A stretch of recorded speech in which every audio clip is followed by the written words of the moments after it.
ఇప్పుడు ఉదాహరణకు గుర్తుపెట్టుకోండి, మీరు ఒక ప్రాపర్టీని 50 lakhsకి మీరు అక్కడ ఉన్నటువంటి ఆ ఓనర్‌తో మీరు మాట్లాడుకున్నారు. మాట్లాడుకుంటే అక్కడ పర్ స్క్వేర్ ఫీట్ అపార్ట్మెంట్‌లో ఫ్లాట్‌లో అయితే స్క్వేర్ ఫీట్‌లో ఉంటుంది. అదే ఓపెన్ ల్యాండ్ అయితే మీకు స్క్వేర్ యార్డ్స్‌లో ఉంటుంది. ఈ కన్‌ఫ్యూజ్ అవ్వకుండా చూసుకోండి. అదేవిధంగా బిల్డింగ్ అని చూసుకున్నట్లయితే కూడా బిల్డింగ్ ఎన్ని స్క్వేర్ ఫీట్స్ ఉందని కూడా చూసుకుంటారు ఇండిపెండెంట్ హౌస్‌లో పర్చేజ్ చేసేటప్పుడు కూడా.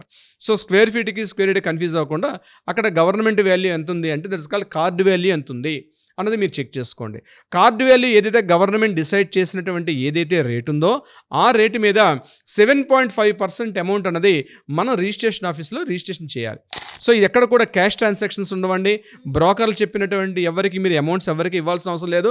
కార్డ్ వాల్యూ ఏదైతే ఉంటుందో కార్డ్ వాల్యూ అమౌంట్ ఏదైతే ఆ అమౌంట్‌ని మీరు బ్యాంకులో చలన తీయాలి. అంటే స్టేట్ బ్యాంక్ ఆఫ్ ఇండియా గాని నేషనల్ బ్యాంక్స్ ఉంటాయి. ఆ నేషనల్ బ్యాంక్స్ వైస్‌గా మీరు ఏదైతే రిజిస్ట్రేషన్ ఆఫీస్‌కి వెళ్తారో ఆ రిజిస్ట్రేషన్ ఆఫీస్‌లో చేయించుకోవాలో దాని అమౌంట్ అంతా కూడా కార్డ్ వాల్యూని కన్సల్ట్ చేస్తే కార్డ్ వాల్యూ 7.5%. ఫర్ ఎగ్జాంపుల్ అక్కడ ఉన్నటువంటి వాల్యూ ఏదైతే ఉంటుందో టోటల్ వాల్యూలో 7.5% ఉంది. రిజిస్ట్రేషన్ వాల్యూగా డిసైడ్ చేస్తే దట్స్ కాల్డ్ స్టాంప్ డ్యూటీ అంటారు అది.